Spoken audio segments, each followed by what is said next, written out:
Hi, everybody. Welcome to our Sugarwish conversation about why a culture of mattering is your greatest competitive advantage. I am thrilled to have Elisabeth Vezzani, who is Sugarwish's founder and chief executive officer, and Zach Mercurio, who is a researcher, leadership development expert, someone who's focused on purposeful work and mattering, and author of a couple books. My favorite that I have dug into a lot is this one, The Power of Mattering: How Leaders Can Create a Culture of Significance. As you're jumping on and we're getting settled, jump in the chat, tell us where you're joining from, and then also, in just a few words, tell us something that someone did recently that showed you that you matter. And just a little hint, if you guys can all open your chat and have it open on the right side of your screen, it's just a joy. It's so much fun. It's the best part of these webinars is getting to see the live feedback as it comes. And just seeing right now a lot of the states: Chicago, New York, Montana, Atlanta, Georgia. We got, Atlanta, Vancouver, Washington, Florida. They're coming so fast, but I don't know if you guys see any that I haven't. St. Louis, Chicagoland. All right, I'm from Alabama. Milwaukee originally, so Midwest. Little Rock, Arkansas, Birmingham. I love it. So much fun to see. Everywhere. That's great. I've seen in terms of behaviors that make people feel like they matter, I've seen appreciation notes, I've seen thank you gifts, things like that. So keep that coming. Also, at any time through this, post your reactions in the chat, of course. Feel free to drop your LinkedIn profiles too. I know that we all like to connect with like-minded people, so feel free to do that. As those people, as you all keep adding your information in the chats, I'm going to go ahead and get started. And my first question is for Zach. Zach, how do you define mattering? Why is it such a powerful human need? Really, kind of, why does mattering matter? Well, we have to go back to the beginning, right? I mean, when we were born, the first thing we did, scientists find, is we put our arms out in a hugging motion. It's called the grasp reflex. So if you were to put your hand down in front of a newborn, they would grasp onto your index finger really tightly and immediately calm down. So the first thing we do when we open our eyes as human beings is we search to matter to someone else. I mean, think about this. This chat would be empty. We would not be having this conversation right now if we all hadn't mattered enough to someone else in our life to keep us alive. It's pretty profound. So first and foremost, the need to matter is a survival instinct. And just like the instinct to sleep or the instinct to eat, it never goes away as we grow up, as we go throughout childhood, as we go to school, as we go to work. That need to matter, that instinct, survival instinct to matter, turns into the fundamental need to feel seen, heard, valued, and needed by those around us. And so when that need is met, when we do feel seen, when we do feel heard, when we do feel valued, when we do feel needed, we experience what psychologists call mattering. And mattering is the belief and the feeling that I'm significant to the people around us, me. And it comes from two things. It comes from feeling valued and knowing how we add value. Now, I know there's a lot of experienced people here, and you've probably heard the words inclusion or belonging a lot in the past decade, but it's important for this discussion to distinguish this a bit. I have two elementary school kids, so recess drama is top of mind. So I'll use a recess example. Belonging is feeling welcomed and accepted and connected in a group.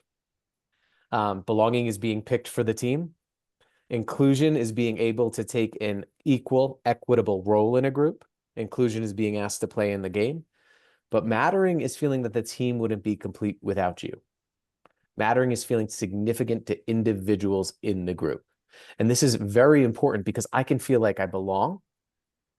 I can feel like I'm included, but still feel unseen, unheard, and unvalued by individuals around me. So we create mattering for others through interpersonal interactions. And when we do, some powerful things happen because when people feel valued, they add value.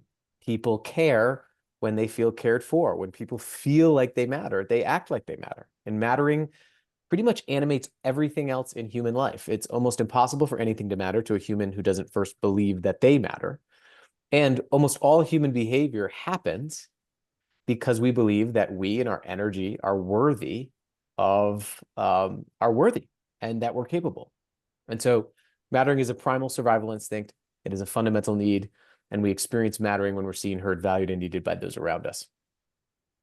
That's amazing. So then here's a follow-up question to that. Yeah.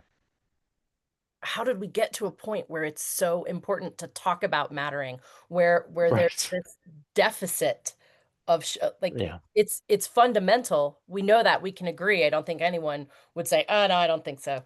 But so how did we get to a place where there's a deficit? Well, there's a couple of things that have been happening. And a lot of people saying to me, Zach, this is common sense. Like, why do you have a job? You should be able to just come over and say, like, come on to this webinar and be like, be a good human at work. Shortest Sugarwish fireside chat ever. Right. But unfortunately, common sense is not always common practice. And there's a couple of things that have made the acts of caring for one another not common practice. And the first is our skills to show people we care for them have decayed over the last 25 years. This is called social skill decay. So we have been able to use these things for 25 years to communicate with each other in short digital transactions. Now, imagine this. For 25 years? That's the first text message. Yes, in 1999. And yeah, I know, believe it or not, yes. And every time we send a text message, for example, with a sad-faced emoji, when somebody's struggling and we say, oh, I'm sorry to hear that, we actually get out of the social situation to show understanding, to show compassion, to demonstrate empathy. And so, for example, Melissa, if you give me some good news, I can just now send you a message in Slack or something with a thumbs up emoji and say, great job. I actually don't have to sit with you and say, hey, I've noticed that over the past few years, you've persevered and you've used your creativity, and I'm really proud of you and I'm here for you. So every time we don't use a skill, it decays. And actually, a skill can decay within 3 days of not using it. So if I were to show you a graph of how often we socialize with each other in every single age group from 2003 till now, socialization with one another, communicating with one another in every age group has dropped significantly. So the less we use a skill, the less proficient we are at it. So we all don't even know it, but our skills to care have withered. The other thing is our attention is being fracked more than ever. We have more things pulling at our attention than ever. I can be sitting in front of somebody and be thinking about and responding to tasks while I'm in front of a person. That's not really normal. Our attention spans have reduced from about 2.5 minutes to pay attention to one person in front of us without getting distracted 10 years ago to about 47 seconds today, according to psychologist Gloria Mark. So we have to relearn how to pay attention. And then I would say the last thing before I turn it back over to you is that we have minimized soft skills. For the past 50 years, we've called these essential human skills that meet this fundamental instinct to matter soft. Anytime we see something as soft or simple, we're susceptible to an overconfidence bias, and we approach it with less rigor. This has translated into organizations. It's why if an organization had a budget planning meeting and an organization had a how to give positive feedback meeting, and they needed to free up time in the calendar, almost every organization would cancel the how to give positive feedback meeting, right? We have processes, procedures, skills, practices for everything else in our organizations, usually in the modern organization, except making sure the people themselves feel that they matter. Wow. My head's kind of exploding, but I agree with you 100%. So then before I move on to my next kind of related question, I agree with you. I think that all the time about soft skills. They're anything but soft skills. They're power skills. They're human skills. What do you call these skills that we're erroneously referring to in the corporate world as soft skills? I mean, they're essential Essential. human skills. Yeah. The skills that we've uncovered, which are the skills of noticing people, of seeing and hearing people, of pointing out people's unique gifts and showing them how those unique gifts make a difference. The skill of thinking about someone you rely on and saying to them, hey, if it wasn't for you, and showing them exactly how you need them. Those are fundamental human skills that really are the fabric of any healthy organization or healthy relationship. when we look at relationships and the data on what predicts a healthy relationship, it's almost impossible to have a healthy relationship if you don't feel seen, known, heard, and valued by the person that you're in a relationship with. Work is relationships. Yeah. Work is relationships. I mean, one of the number one predictors, for example, of workplaces in which there is high resilience, high levels of hope, high levels of motivation, is what researchers call companionate love. Now, I know a lot of people don't love talking about love in the workplace. I think it's because we connote love with like romantic love, but there's a concept in psychology called companionate love. Companionate love is the distinct quality of what makes a quality relationship. And companionate love is experiencing the behaviors of attention. Someone sees us, someone pays attention to us. Our presence and absence matters to just one other person. Affirmation, someone sees things in us that we don't see in ourselves and names those things. Feeling like someone shows us compassion, helps us in a struggle. And companionate love is the distinctive characteristic of a high quality relationship. Thank you. I like that. I'm writing that down. Companionate love. This is tape, Melissa, if you want to. That's true. I know. You know me. I got to write everything down. Yeah. Over and over and over. That point, that really Gets it right in my brain when I write it down. Elisabeth, we've heard Zach talk so much about mattering, and it makes me think back to some of the stories you've told about the origins of Sugarwish and kind of how this company came to be and how that ties into showing people they matter. Can you talk about that a little bit? Yeah, and the whole reason Sugarwish was created really is in one chapter about in Matt's book, and it was all on the idea that showing someone. I say it in every one of our things, like what the whole point of sending a gift is to have someone feel an emotion, and the emotion you want them to feel. So you want to let them know you see them, you want them to feel happy, and you're not buying them things to buy them things. Obviously, you want it to be wonderful, whatever you're sending, but the point of it is to deliver that feeling, to make them feel significant, to let them know they matter to you. And so just doing it on a Friday, hey, great job this week, or just sending a gift to make somebody smile and making it easy. So we wanted to create something that was easy and delivered that feeling, that happiness feeling. I always say we started off, we thought we were creating a gifting company, but we ended up in the happiness business because that's the whole point of everything we do. And it's, we send, 1 million gifts a year, and we feel like we want to change the world one gift at a time. And by delivering happiness, by making people feel seen and making them feel significant. And oftentimes gifts that are easy to send, like a gift card or money, people do not feel seen. They do not feel acknowledged. It's not personal. So we wanted to create something that delivered happiness, was easy to send, felt personal, allowed people to really tell a message, and then for the person to receive the gift after they've picked exactly what they want. And we deliver it right to their door. So it's just reading through, there's so many things I highlighted throughout your book. And so many reasons that I wasn't really thinking about them when we first created, like some of the things, delivering happiness, keeping in mind the reason you're sending the gift in the first place, whether it's to engage with your employees and your team, or have clients know they're appreciated, to know they're significant to you. But really, it's all that letting them know they matter, that what they do matters, that what the job they did just made a difference, that the act of kindness they did for you made you feel better and it mattered. So much of what we do every day, I mean, a lot of this frames it in a different way, but it's all about making people know and feel seen and letting people know they matter. I mean, really.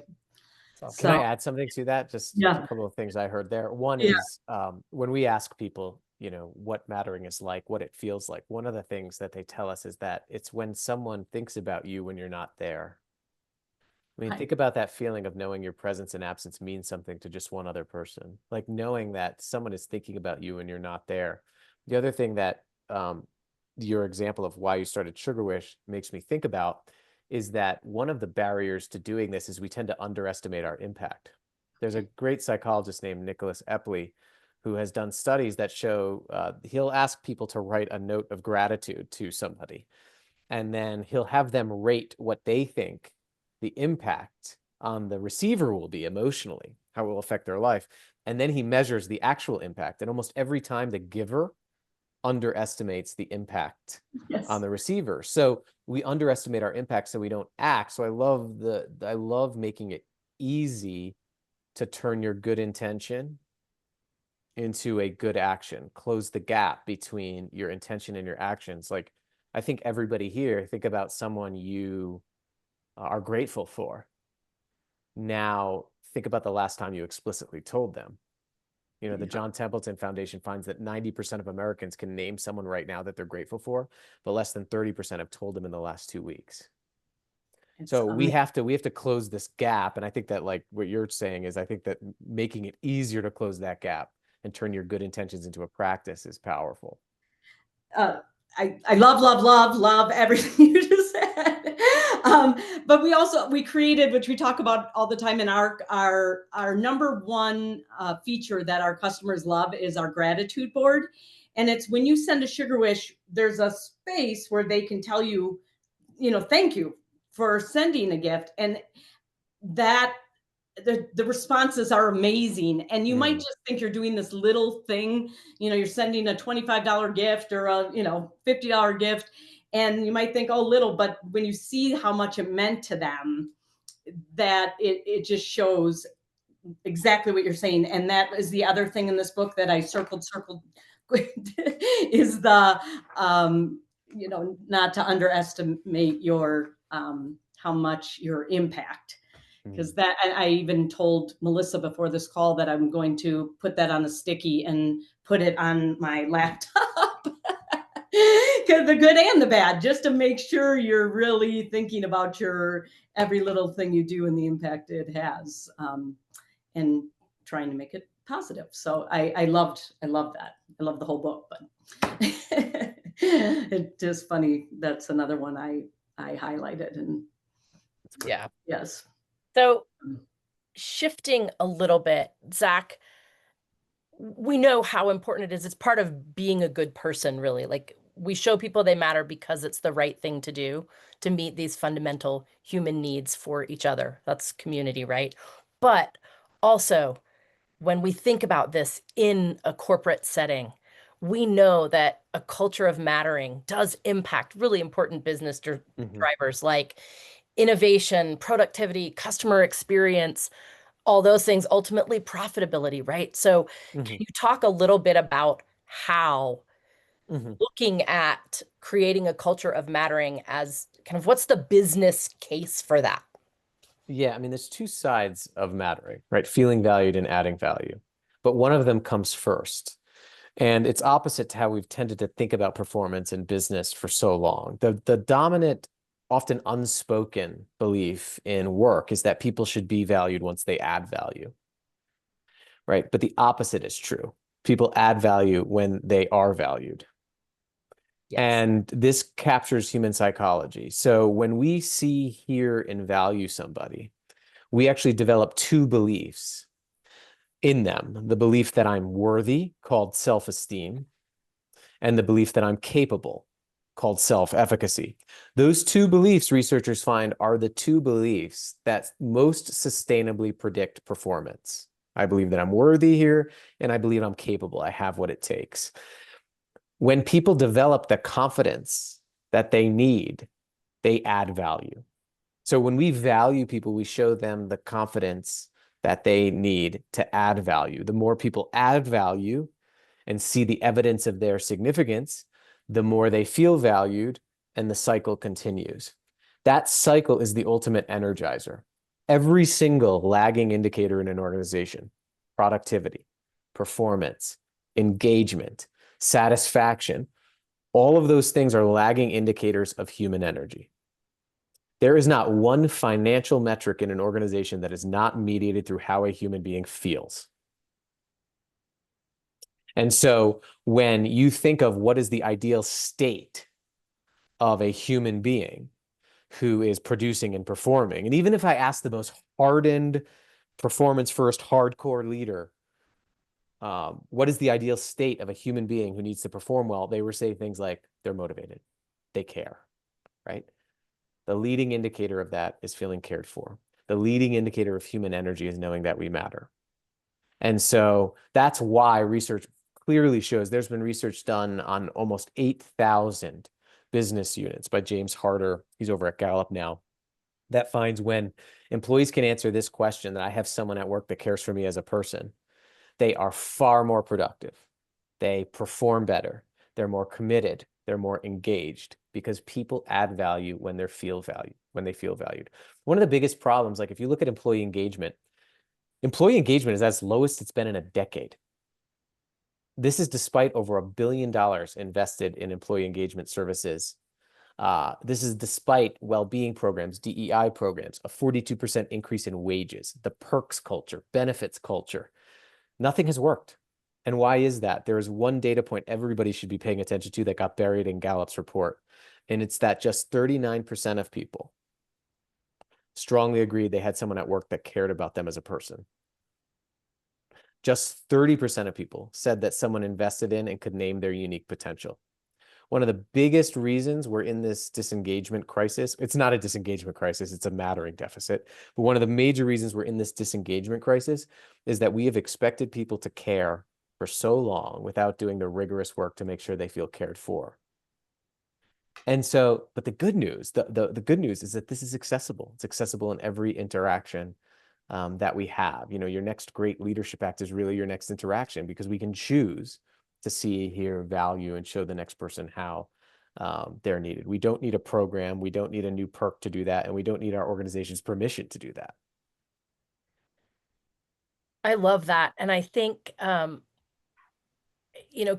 back to underestimating our impact, we have such power, not just as leaders with a title, but anybody. We have such power to show someone else that they matter. It's like you said, your next opportunity is your very next interaction with people.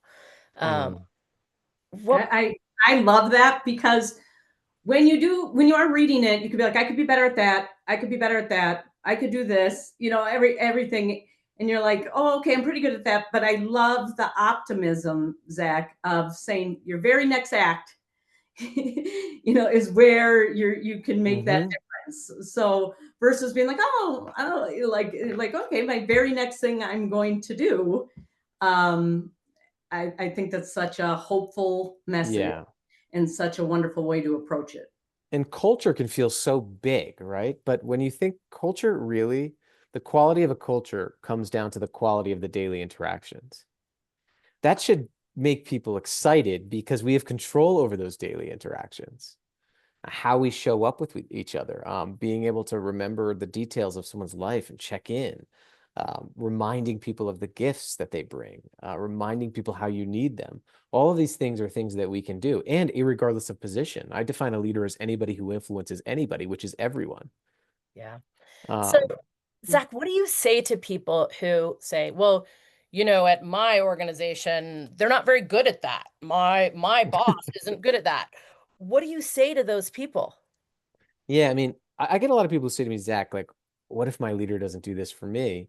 And I always ask them, do you do it for them? Right? Mattering is non-directional.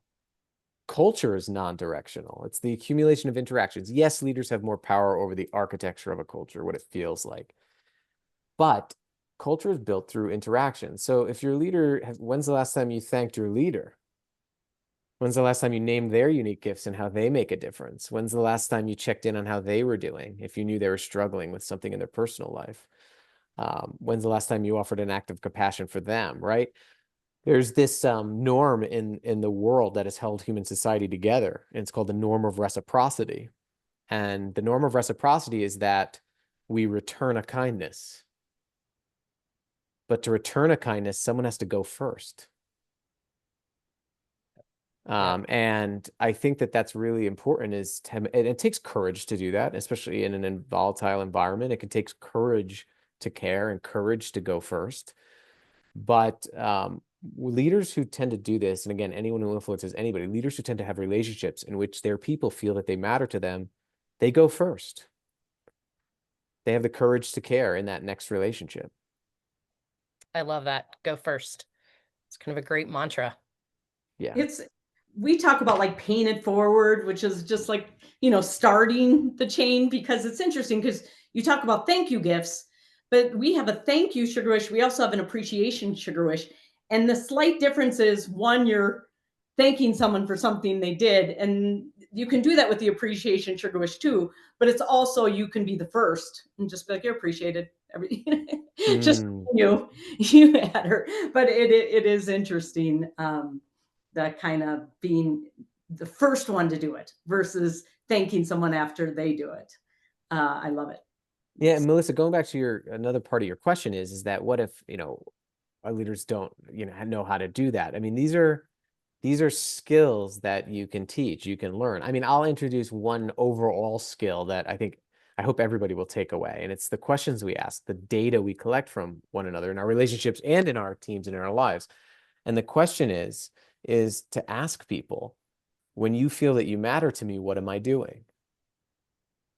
Right? If we know mattering is the key ingredient of a healthy relationship, we should be asking that question. When you feel that you matter to me, what am I doing? I'm reminded of a journalist who was interviewing me for a magazine. And actually, the magazine article never happened. I don't know if I was like a bad interview or what. I got But we connected after, and she goes, "Do you have any advice? I'm having trouble connecting with my teenage daughter. Daughter was 13." And I said, "Why don't you ask her, like, when you feel that you matter to me, what am I doing?" And I didn't think anything of it. And 3 weeks later, I got this long email. And she said, I asked my daughter that question. My daughter said, it's when we're driving to school and you're just sitting with me in silence and we're listening to my favorite songs. And what was powerful about that is that she said later on, she goes, I thought that was just part of my routine, that it was just a chore, that it was just something I had to do to get to work. Like it was just part of my day, but it was everything to her. And I would have never known that if I didn't ask. And this is what I mean by common sense isn't always common practice. We know that we should make other people around us feel that they matter. We know that. But often we don't ask how we can do that. We don't bring it to conscious awareness. We don't think about who we can notice more, who we should see more, who we can hear more, who we need to affirm more, who we need to remind that they're relied on. But we can do it. But I would invite you to have everybody in your organization ask that question of anybody that they serve. When you feel that you matter to me, what am I doing? Write it down and do more of those things. Zach, one of your keys in your book that I would love you to speak a little to is that assume the Navajo quote. Yeah. And then putting it into a business perspective. Yeah. Can you? Yeah. I've done, that it's actually a Navajo proverb on hospitality. Yeah. And the proverb is always assume your guest is tired, cold, and hungry and act accordingly. Can you imagine the service that you'd provide, right, if you assumed that? But I think given what we're seeing right now, with 30% of people reporting through Work Human that they feel invisible in work, 65% of people say they feel underappreciated in work, that 39% say that they strongly agree someone cares for them as a person. I think we can turn that Navajo proverb into a leadership ethos, a leadership approach, by always assuming that people around us feel unseen, unheard, undervalued, and act accordingly. Think about what our relationships would look like if we overestimated our impact on people. So I'm glad you brought that up, because I think that's really the call to action for leadership in our current moment. Yeah, I've got to heart that with reaction. It's so good. Someone added a universal heart. I like that. Thanks, Jen. It's the best. I love it. Yeah. Zach, you're already kind of talking about this, but I was so struck by hearing you talk about kind of mattering happens in moments. And you've talked about that a little bit, but that concept and phrase like that is so important in those kind of in the in-between times, in the uh, ordinary days. Um, Yeah. how, what can we all be thinking about in those little things, in those little moments? You've talked about it for a few minutes, but share more about kind of those Oh, definitely. moments. Yeah. Yeah. So if you look at the chat, like when people were saying like when they most felt that they mattered, notice how nobody said, "Oh, when I got my direct deposit, when I got a promotion, when I got one employee of the month award, or when I got a big perk, or when my organization finally got that hybrid work arrangement nailed down," right? We don't feel that we matter through big actions. We feel that we matter through small interactions. Mattering happens in moments. It's actually different than big, appreciation is really important. Recognition is really important, but mattering happens in the everyday moments with one another. And what we've done is we've asked hundreds of people this question: when you feel that you matter to someone else, what are they doing? And there are three things we could distill that everybody that we've talked to says, yes, when those things are happening, I feel that I matter. It's when they feel noticed. So that's the first practice, is to be a noticer. Noticing is the deliberate act of paying attention closely to the details, ebbs, flows of someone's work, someone's life, and offering them a proactive action to show them that you paid attention, right? That's the mechanism that like Sugarwish enables, right? It's taking action to show somebody that you thought about them, that you noticed them, that you noticed that something was going on in their life, or you noticed some detail about their work that you want to thank them for. The second is affirming people, showing people how their uniqueness makes a unique difference. So, for example, like when you're writing that Sugarwish note, you can apply this immediately. Instead of just saying, "Hey, thank you," go a little step further in that note and say, um, here's what happened. Here's what you did for me. Here's what gifts I saw in you, and here's the impact it had on me as a person," right? That helps people see the evidence of their significance. And then the final piece is making sure people feel needed, that they feel relied on by you. So those practices, there's over 25 skills that we've identified that cover those practices. But the main practices are, in your next interaction, what are you doing to make sure that person feels noticed, feels affirmed, and feels needed? My clients in Australia, they call their grandmothers nans. So if you need to use nan to remind it, if you have a grandmother that you have Yeah. fond memories with, you can use that. Yeah. But again, this is not the end all be all model of mattering. But what models help us do is it helps us to bring things from common sense to common practice. It allows us to have an evaluative question to ask ourselves as people, as humans, as leaders every day.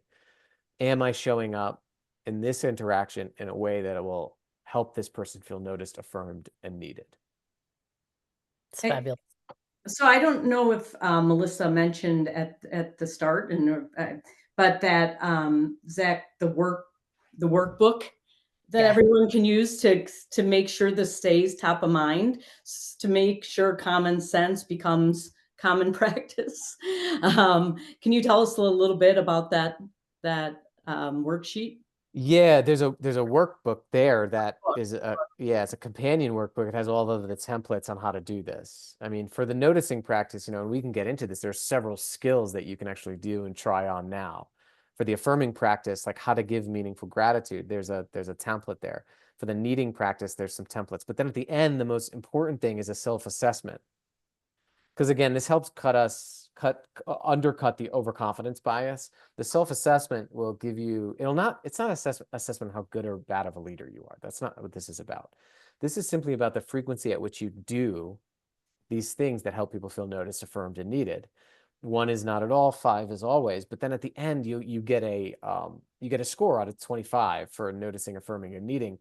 But it just helps because it helps name what you do well. It helps name what you currently do. And when you can name something, you can keep doing that. Or when you can name something, you can change it. So you may say, "Oh my gosh, I really need to check in with my people's emotions or energy levels more." Or, "It's been a long time since I was able to actually name someone on my team's unique gifts." And it helps you to see what actions you can take more of, that can help you be a better noticer or an affirmer or someone who shows someone how they're needed. So I really recommend doing a self-assessment on this, again, to bring this out of the realm of intuition or just being a good person. I mean, there's too much going on, right? There's too much competing for our attention. I'm the kindest person in the world when I'm out walking my dog, right? I think about all the people I should thank, all the notes I should write, the gifts I should send. But when I get back to my desk, what happens? Well, I have this huge to-do list.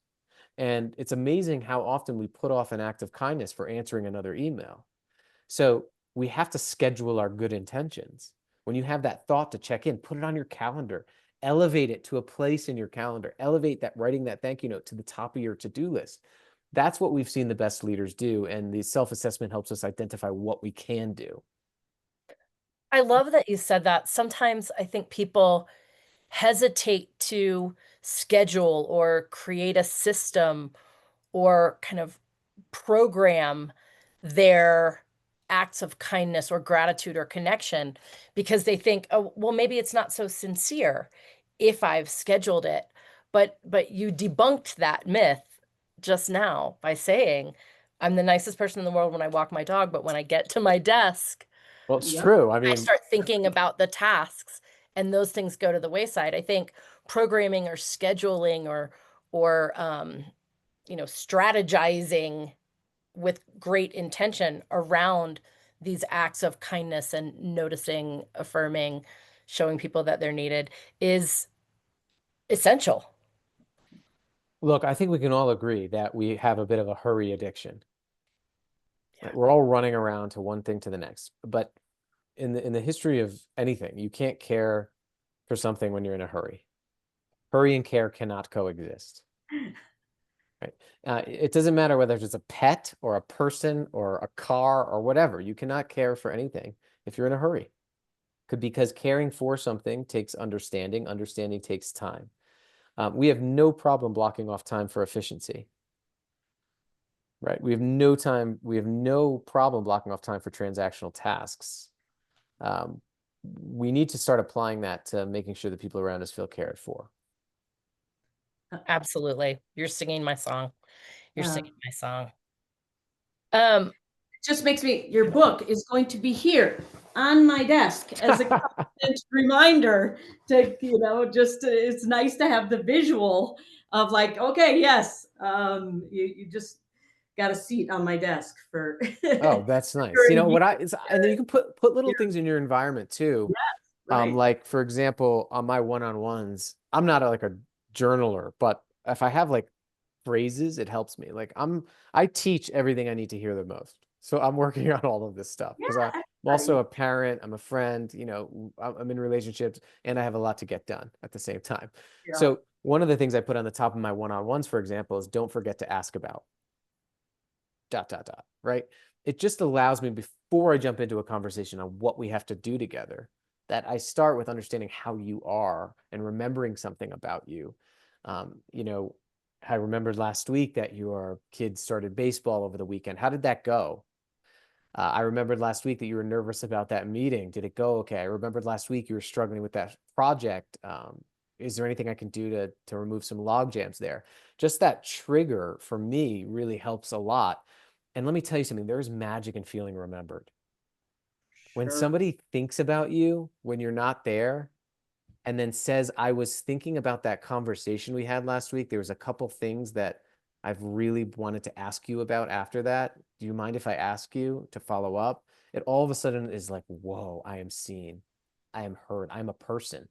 To be seen is to be real. To be remembered is to be real. It's to exist in someone else's mind. And that's what mattering is all about. So powerful. So so good. powerful. Yeah. It's Ties into so many, Elizabeth, of our values at Sugarwish. yeah. Kindness I matters. love that. I mean, we have one of our values is the obvious: deliver happiness. We're a happiness company. Make it happen, agile and innovative. These are things, I think are a little more common, but delight our customers. But our last two really play into exactly what you're saying, like kindness matters and a special place to be. But because if kindness to each other, kindness within the workplace, employees feeling happy.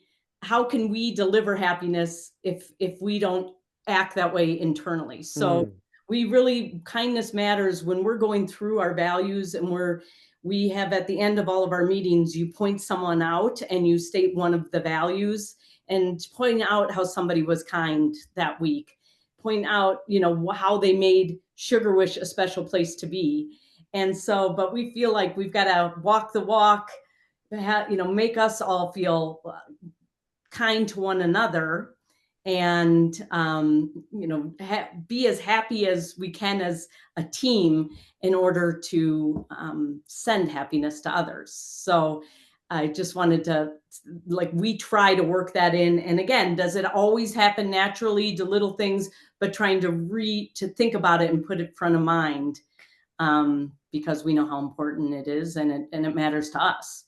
So yeah, just kind of So exciting to hear you talk about it, because these have been our values for years. We love it. this, Yeah. I love this. I love this conversation, this topic. We could talk for Yeah. hours, but I want us to take a few. We've got time for just a couple of questions.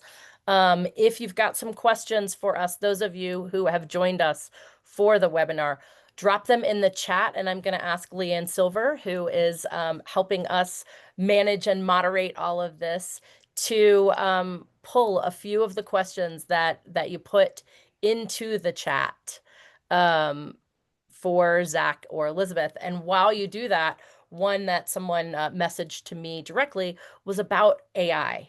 And the question is, we're talking about AI all the time, everywhere. How does AI play a role in showing people they matter or in furthering that mattering deficit? mm. Zach, I just saw your answer on your social, which everybody should follow. Yeah, I've been thinking a lot about this. I've actually been holding off on input because everybody's talking about AI. But what we have to recognize about AI is that it can do our tasks operationally, but it cannot take moral responsibility for them. AI can never be morally responsible to a human being. It can't be accountable to another human being. AI could have run this webinar right now, probably could have replicated our faces and our how we're talking, but it couldn't be responsible for the impact the webinar has. If the information that we're talking about is accurate, if it's helpful. Um, Only humans can be accountable to other humans, and the mechanism of accountability is human trust. And you cannot have human trust without human care. And so that's why I believe in the age of AI, the skills of human care will be more important than ever. I don't think it's the age of AI. I actually think it's the age of human trust. Human trust is going to be a luxury item for people if we don't all learn and relearn the skills to cultivate care and trusting relationships. And so as people use AI more, I think they're realizing that AI can't care for them. And so they're looking for people who care for them desperately. And so we need these skills to care more than ever. I think AI will take your job if you don't have the skills to cultivate trusting relationships. And I'll add another layer to this. The World Economic Forum just released the most in-demand skills for the future of work by 2030. For the first time, non-technical skills outweighed technical skills. What were the non-technical skills? Well, let's guess. Empathy, curiosity, seeking understanding, navigating relationships. All of these things we've said were soft for so long are now going to be restored to their rightful place as the ultimate differentiator of a human being and of an organization in this next era. I think that we can use AI to help people feel that they matter in ways, because AI can help. One of the things that I do, like if I'm having a difficult situation, I don't know exactly what to say. I'll ask AI some questions. I'll say, like, what are some good evidence-based things I should keep in mind when I'm approaching a conversation like this? I don't tell AI to tell me what it should say, but I like to know, like, what are some evidence-based ways I can show up in a way that'll help this person feel supported. And it just gives me ideas. It helps us act with intention. Remember, it takes it from common sense to common practice. But I do believe there are some things AI can help with. I also am excited that AI will take away our operational tasks, because now we can focus on the thing we've been neglecting for 50 years, which is the humans. Exactly. Exactly. Frees us to spend more time. You know what you were saying about AI can't take that moral responsibility reminds me of the proverb about let your words pass through three gates. Is it Mm, true? Is it necessary? Is it kind? And AI can't do that. We can ask AI for help forming the words, but we've got to decide, is it yeah. true? Is it necessary? And is it kind? Those Yeah, that you cannot automate, replicate, or replace human care. great, great. So, Leanne, what about questions from the audience? Do you have a question for us? Yes. There's one. What are some virtual team buildings that we can do to ensure all of our remote employees matter? Yes, that's a great, great question. So one of the things we have to recognize about remote work is that the technology is not the problem, it's how we use it. So technology makes it easier for us to not see and hear one another. What I mean by that is I have a little leave button right here. It's like literally a person walking out the door. So if Melissa was like frustrated in this meeting, and say we had another meeting next week, I can just at the end, I can click leave, and guess what? It goes away. Melissa goes away. I don't have to think about her till next week. That's unnatural communication for a human being. But that's how we've learned, like, right? Once the screen goes off, so too does the person. So some really small ways to lead better in remote work is to take captive the in-between moments and to not let anything go unsaid or unchecked in on. For example, if Melissa's frustrated, use that moment, use that 5 minutes after the call to call Melissa and say, hey, I noticed that you might have been frustrated in that call. Was that right? And just that moment, just that follow-up actual call can make a difference. I would also say one of the practices that's most supported by evidence in remote work is to call people just to check in on how they're doing. Now, if you're sitting here thinking, I have direct reports, if I called them out of the blue, they'd be anxious and fearful. That should signal to you that too many of your interactions are transactional. So we spent a lot of time asking for things. What's the status on that? What's the update on this? Or, oh my gosh, this person's calling me because something's wrong. In any other relationship in human life, that would be a red flag if we experienced fear if someone called us to check in. Normalized calling and checking in to check in on how the people are in between the big moments, the big meetings. There's a composer called Claude Debussy who writes, music is the space between the notes, because between the notes is where the notes can be heard and felt. The same is true with culture. The meetings you have are the notes. What happens in between, the small phone call, the chat while you're on the meeting, what happens when people come on the meeting instead of going on mute and answering a few more emails. Check in with somebody, use those transition points as check-ins. Those in-between moments really come together to form the culture. So optimize the in-between moments you have. Think about how you're using technology. If you're virtually managing people, do not use your rare time together to have FaceTime on just doing updates on information and exchanging information. Make sure you use that time together to talk about how you're being with one another, resolving conflicts or ways of working, generating ideas for moving forward. And that I think is better than any team builder. Zach, what so many things, but what comes to mind is, have you ever had, which I do often, but you have a meeting and then it kind of goes off the rails a little, and and you're talking about their dog and then my dog and thing, and then time goes by, and then a half an hour later you get off and you're like, okay, what did we accomplish? Yeah. What did we accomplish? But I love it because, like, well, yeah, accomplished. I care what your dog just did. And now I know more about your dog and, Melissa's puppy that, she just got. And that might be a successful meeting, though it didn't knock off the task as much, but we became closer. I learned more about the person, and just was able to connect. So I think that's an interesting perspective. And Yeah, and there's a balance. Like yeah, connection usually right. time spent connecting is not time wasted, right? Because it's the foundation of building trust that usually benefits future relationships and future interactions.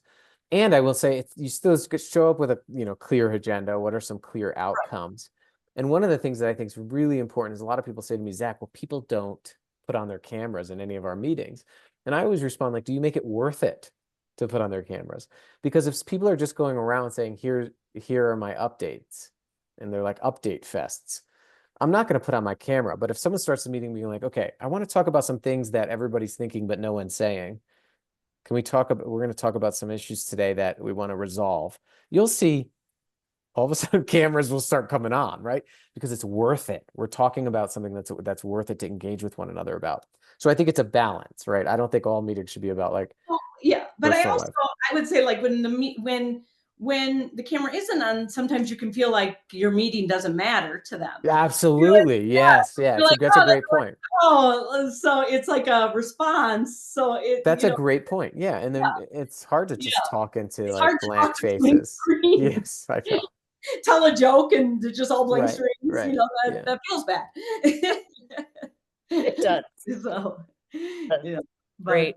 But Well, understand why we are unfortunately nearing the end of our time, and I want to do a quick giveaway for our attendees.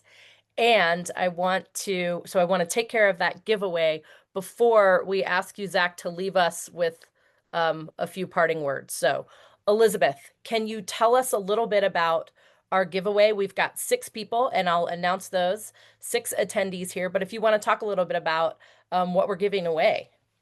Well, we're 6. Each person will get one of Matt's books, and it is wonderful. It'll get you thinking. It'll just right away. I text my son. When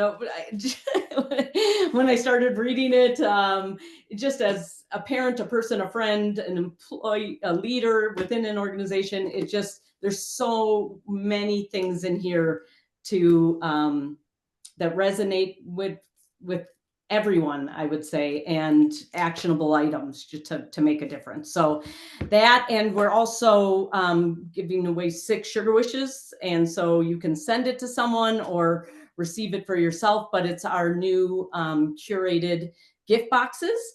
And we just launched these last month, and they're all Sugar Wish products put together and curated with different themes, and you send it and the person can pick the theme, and it'll have, one has candy and mug and coffee, and another one has salts, bath salts, and things to relax, and they all have different themes, and you send it to someone and then they get to pick the theme. So kind of whatever they need at that moment, but they're wonderful, and I'm excited to share them. Great. So 6 people will be getting that curated gift set and a book and a copy of Zach's amazing book, The Power of Mattering. I'm going to read those names quickly. You'll hear from us. Renelle Dunham, Hermeka Ray, Melanie Guyen. Melanie, I'm so sorry if I butchered your last name there. Kira Trolio, Jennifer Scotisi. Again, Jennifer, I apologize if I did not pronounce that correctly. And Mary Beth Stevens. So the 6 of you will get a message from us immediately following this. Congrats to the winners. Every single one of you, thank you for being here. And I encourage you to get this book. Zach does a great job of posting kind of these nuggets of wisdom on LinkedIn. I've really enjoyed kind of following you on LinkedIn, so I hope everyone will do that too. So and on Instagram, and on Instagram too. So Zach, I said I'm going to ask you for some kind of parting words for us as we go back into our workplaces, our families, our communities, our neighborhoods. What would you have us keep top of mind about showing people they matter as we hit leave and go back to our worlds? Yeah, there's 2 things. I mean, ask the people closest to you when you feel that you matter to me, what am I doing? And really listen and do more of those things. But then the second is that don't underestimate your impact. Don't underestimate your impact. Now, you have an evidence-based pass right now to overestimate your impact on other people. And I will say this, people more than ever right now need hope. OC Tanner, I was just at their conference. They're a big recognition company, but they do their report of over 38,000 people worldwide. And one of the biggest findings is that people need more hope. Hope is the conviction that the future can be better, and I'm worthy and capable of making it so. So find somebody that you rely on that's making your life better and tell them, hey, if it wasn't for you, because when you do, you're actually giving them the evidence of their significance, which allows them to actually practice hope and to I love see that they have what it takes to make the future better. That's what real hope is. It's not just wishing the future will be better. It's knowing that you're capable and worthy of making it better. And we can give that gift to people right now, and nobody can take that away from you. That's amazing. Thank you. No more words from me after that. Thank you. Yeah. Thank you all. And yes, everybody, every comment, everybody who weighed in, it's so fun. You make these webinars. I look forward to them every quarter. Just thank you for showing up and being a part of it. And Zach, thank you. I could listen to you all day. And if you're anywhere, I will, I will buy a ticket, and I will forever buy your books. Oh, thank you. Wonderful. So Thank you. Thanks, everyone. thank you. Bye.